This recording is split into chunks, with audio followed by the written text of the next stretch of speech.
largement positif pour sa première participation après 58 ans d'absence. Pour l'Agence nationale de promotion des exportations représentant le pays à ses assises, c'est un pari gagné pour la RDC qui a remporté un succès au-delà des espérances. L'ANAPEX a ainsi atteint son objectif principal, celui de positionner le produit Made in Congo au diapason de ceux des autres pays. Ce qui nous a fait plaisir aujourd'hui, c'est qu'un de nos produits a pu avoir un prix. Et puis, un des meilleurs produits du salon. Donc, c'est le café Virunga qui aujourd'hui, vous allez voir,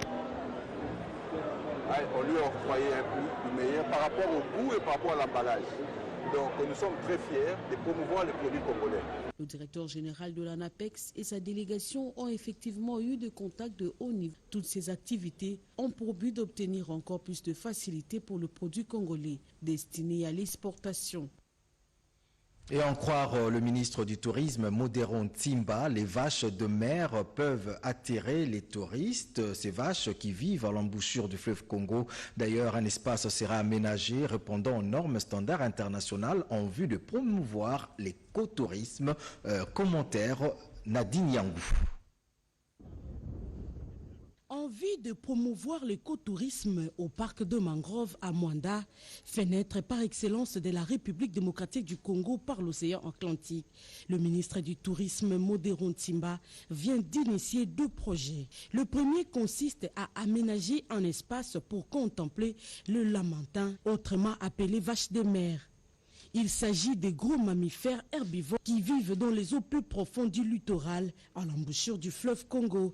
Le second projet concerne la construction d'un belvédère à l'embouchure du fleuve Congo.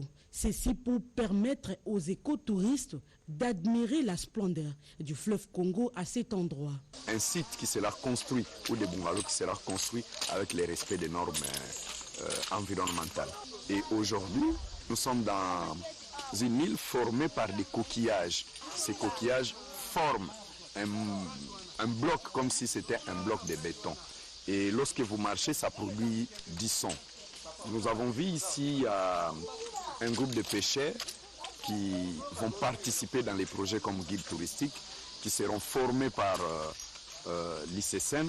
Nous pensons juste ajouter un produit encore nouveau, ce qu'on appelle un produit dans le package de l'écotourisme. Ces 2 projets traduisent la volonté politique du ministre du Tourisme Modéron Timba, dont le cheval des batailles est la création des zones d'expansion touristique en République démocratique du Congo. Journée internationale des droits des femmes, on en parle dans ces journaux avec cette journée de réflexion et de sensibilisation organisée par les républicains démocrates qui prônent sur l'entrepreneuriat communautaire. Un reportage signé Lisette Mujinga. La commune d'Ngiringiri a servi de cadre